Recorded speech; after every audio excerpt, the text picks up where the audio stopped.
What is up, crypto community? Welcome back to another video. Thank you for joining me. I want to talk about a small Ripple lawsuit update. Some big things going on with Ripple, R3 Corda, and special drawing rights. Some bearish things, some bullish things. And then Ripple has also been accused of stabilizing and or suppressing the XRP price. So you'll see on my screen here, the first thing that I see is a little bit bearish. Bitcoin has been going crazy over the past week. And I speculated on this over the course of my last few videos as to why. It's because of these over-the-counter desks. They're running out of Bitcoin. Allegedly, they have no more Bitcoin to sell. An over-the-counter desk is for a big investor like BlackRock, who's buying 4,000 Bitcoins a day. If they want to make a 9-figure Bitcoin purchase or even a 10-figure Bitcoin purchase, they can't buy that on the spot market. You might go to Coinbase or someplace like Uphold if you want to get your crypto. But when you're spending $100 million, you're going to the price is going to go up as you're buying those Bitcoins. It hurts your buy price. So they use these over-the-counter desks. And last week I covered that people were actually reaching out to these large OG crypto whales who have thousands of Bitcoins, people that were mining Bitcoin, getting 50 Bitcoin block rewards back in the early 2010s, asking them if they were willing to sell their Bitcoins, which was indicative that these OTC desks were running out of Bitcoin. Now you see Whalefed Capital says OTC desks have no Bitcoin to sell, which is very bullish for the price. Once there's no Bitcoin left in the over-the-counter market, where are they going to go to buy it? There's only one place to buy it, and that's the spot market. That's from retail. But on the bearish side of things, the U.S. government has moved nearly $1 billion of Bitcoin that they seized from the Bitfinex hack. As the U.S. government transferred 920 million of Bitcoin from two wallets that held funds seized from Bitfinex in 2016. So why are they moving this crypto around? It could be for some OPSEC measures. Maybe they're looking to sell some. But the transfer occurred the same day that Bitcoin breached 60,000 for the first time in over 2 years. The government seized these funds in 2016 after Bitfinex was hacked for approximately 119,000 Bitcoins, worth over 7.5 billion at its current price. A nice little payday. But continuing the bullish stuff. So this is information from Raoul Pal, former Goldman Sachs executive. He talks a lot about how the artificial intelligence sector is really fueling the stock market rise in price right now. A lot of people have been talking about NVIDIA, right? The largest producer of graphic processing units, GPUs. And if NVIDIA does have a massive correction, that's going to cause havoc in the whole tech sector. It brings up a few good charts here. Talking about a bubble, a lot of people are saying that the stock market is in a bubble right now. I probably have said that in the past, myself included.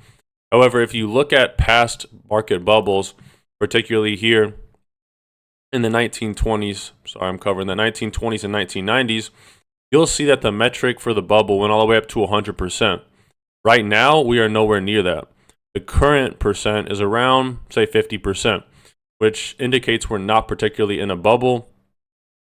And sorry, it wasn't Raoul Pal. It was Ray Dalio, probably an even more respectable investor than Raoul Pal. And he doesn't believe that we're in a stock market bubble. More bullish stuff. The judge granted the SEC's deadline on an extension on the Ripple case. Not much to break into here. I'm kind of tired talking about this SEC Ripple case. It's already been proven that XRP sales are not securities when bought on digital asset exchanges, which is the important thing for retail people and also, big investors, institutional investors. However, when XRP was sold by Ripple, that was a security. And that's the big thing going on with Ethereum right now. The Ethereum ICO, they made institutional sales of Ether to big institutional investors. I've talked about this a lot recently. That could be a potential black swan event. Do I really think it happens? Probably not. However, they have made the precedent that institutional sales are deemed securities. Ethereum did that. And it would be massively detrimental if something like this happened to Ethereum or to Bitcoin for the whole crypto market. So let's cross our fingers that it doesn't happen. But you never know, there is potential. So this came out on the 29th. Ripple accused of artificially boosting its XRP price with bot activity. In a recent development in the SEC versus Ripple lawsuit, an active crypto community member on X named Dark Horse DNME4 shared court documents tied to the legal battle that alleged the payment remittance firm Ripple used bots to inflate the altcoin's price. Another guy on X, Rethinking, probably saying that wrong. I cover his tweets a lot. He posts a lot of good content about Ripple and stuff going on in crypto. Commented on the discovery and explained that the document states that cross-border payment remittance firm Ripple directed a market maker to use bots and stabilize or boost the altcoin's price in 2015 to 2016. Which definitely, I think, would be classified as manipulation. He says, for all those who want to know how the XRP 2T and 6T bots were used, GSR is the market maker, the people with lots of money. They were employed to sell and buy, and the effects on the price. I finally found the document that explains it all, including Brad and Chris Larson's bots. Rath Keeneman says, I make no claims about what has been said, but the document describes the opposite of price suppression. Ripple was using bots to stabilize and boost the price. So I don't think it matters whether they were using bots to suppress the price or whether they were using bots to stabilize and boost the price. I don't see that as a good look for Ripple altogether. And big developments here with Ripple, R3 Corda, and the Palau stablecoin. So Palau is a nation that's working with Ripple on their stablecoin, and it's been revealed that they have the R3 XRP blockchain. It says right here in this document, the rise of digital money, central bank digital currency, and crypto assets on stablecoins. There is a plan to issue sovereign stablecoins by late 2022 based on R3 XRP blockchain. R3 Corda, if you don't know, the leading provider of enterprise blockchain solutions, the founder, David Rudder. From the early days of R3, they backed over 42 of the world's largest banks. One of our simple mantras was to build technology that allows regulated businesses to trust that what you see is what I see. They basically just provide really high quality enterprise blockchain solutions, and they're the largest in that niche doing this. So people are speculating that if R3 Corda is the one providing these enterprise blockchain solutions, Palau has their stablecoin and it's running on R3 XRP blockchain. What is XRP's role in this enterprise blockchain? Transferring stablecoins, right? If I want to send stablecoins to another nation, XRP can be used as that bridge currency. And this kind of leads me to my next point with special drawing rights. Special drawing rights are what the International Monetary Fund basically holds from a bunch of different sovereign nations. Japan, London, the US, all the major economic powers have a certain amount of currency in the International Monetary Fund. Special drawing rights are supplementary foreign exchange reserve assets defined and maintained by the IMF. They are units of account of the IMF, not a currency per se. They represent a claim to currency held by IMF member countries for which they may be exchanged. And I always talk about this document if you've watched my videos in the past. This is about a conference in 2016 with the IMF and the World Bank titled Rethinking Breton Woods. Breton Woods was a conference after World War II where they were deliberating on the solution for the global financial economy. And they went with the US dollar being backed by gold as the world reserve currency. That's obviously not sustainable at this point with how much of the dollar has been printed. And they speculated back in 2016 a different plan called the Keynes-Triffin plan. And this Keynes-Triffin plan envisioned the IMF as a global central bank where every country would have money in the IMF. So for right now, like the United States doesn't conduct trade with certain countries that have very volatile currencies, like Venezuela, for example. The benefit of having this international central bank would be that there'd be less risk for the U.S. to conduct trade and swap currencies with these questionable economies because the international central bank would take on that counterparty risk instead of the U.S. being exposed to that risk. Makes a lot of sense. And right here, they say, in the above picture taken from the panel discussion, you can observe how the IMF envisions the whole arrangement.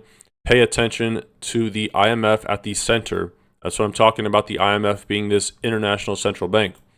And the visualization of a new reserve deposit facility. So not the US Federal Reserve anymore, but something like the IMF as being the international central bank. The SDR would play a central role in the new financial system. And then he goes to talk about how the what I was just saying with the US not conducting trade with Venezuela because of counterparty risk, how that could be mitigated by having this international central bank. And then a tweet here from Riz XRP. Okay? He quotes Jim Rickards. People are saying, and it's not my idea of a reliable source. That said, even the IMF needs devs, and I'm sure Ripple has some good ones. That doesn't mean XRP will be a reserve asset. More likely, it's a ESDR. And I'd like to leave you guys with this video on special drawing rights because it's something that a lot of people don't understand, but it's going to be pivotal in the future global economy. The IMF rights, or SDRs, play an important role in providing liquidity to the global economic system. SDRs were created by the IMF in 1969 to supplement the official reserves of its member countries. SDRs aren't a currency, and they're not claims on the IMF. But they are an international reserve asset that can be converted into reserve currencies with the help of other member countries. This way, IMF members have access to unconditional liquidity. SDRs are normally distributed among members through a process called a general allocation, a decision that requires approval by the IMF Board of Governors with at least 85% of the total voting power. There have been 4 so far in the history of the IMF. In a general allocation, the IMF distributes SDRs to member countries in proportion to their quota shares at the IMF, reflecting their relative economic standing in the world economy. Only certain parties can hold SDRs: the IMF, its member countries, and certain prescribed holders, such as regional central banks, intergovernmental monetary institutions, and some development banks. The value of the SDR is updated daily and defined by a basket of major currencies used in the world's most important trading and financial systems: the US dollar, the euro, the Chinese renminbi, the Japanese yen, and the UK pound sterling. The SDR's interest rate is adjusted weekly based on the short-term interest rate of government securities of the currencies in the SDR basket. How do SDRs help provide liquidity to the global economic system? Members can exchange SDRs for freely usable currencies held by other members. This brings down their SDR holdings, but provides them with the currency to either help meet balance of payment needs or add to their own reserves. Members can also use their SDRs to pay for IMF loans or quota increases. Members with strong external positions sometimes use their SDR holdings to contribute to the financing of low-income countries by lending to the Poverty Reduction and Growth Trust. Members can hold on to their allocated SDRs to increase their international reserve buffer. They earn interest on their holdings of SDRs and pay interest on their cumulative allocations at the same SDR interest rate. This means that the interest earned and charged cancel out so long as SDR holdings are equal to their allocated SDRs. So, holding on to the allocation itself has no cost for the members. If a member exchanges its SDRs for freely usable currencies, its SDR holdings and the interest earned on those holdings will fall. If the holding falls below the cumulative allocation, the member has to pay interest on the shortfall. Likewise, if a member provides freely usable currencies in exchange for extra SDRs, it gets paid interest on the surplus of SDR holdings. Most exchanges of SDRs for currency take place through voluntary trading arrangements, or VTAs. Under these arrangements, facilitated by the IMF, members volunteer to buy or sell SDRs. In the rare and unlikely event that a transaction doesn't go through a VTA, the IMF can call on members with strong external positions to buy SDRs from members with a balance of payment need. The IMF helps members make the best use of their SDRs by providing advice on macroeconomic policy, as well as transparency and accountability measures. The IMF's guiding principle is that any use of SDRs should be consistent with macroeconomic sustainability, but it also provides space for a response for crises, such as the pandemic. The use of SDRs should not delay changes to macroeconomic policies, reforms, or debt restructurings where needed. In August 2021, the IMF's Board of Governors adopted the largest ever general allocation of SDRs, equivalent to $650 billion.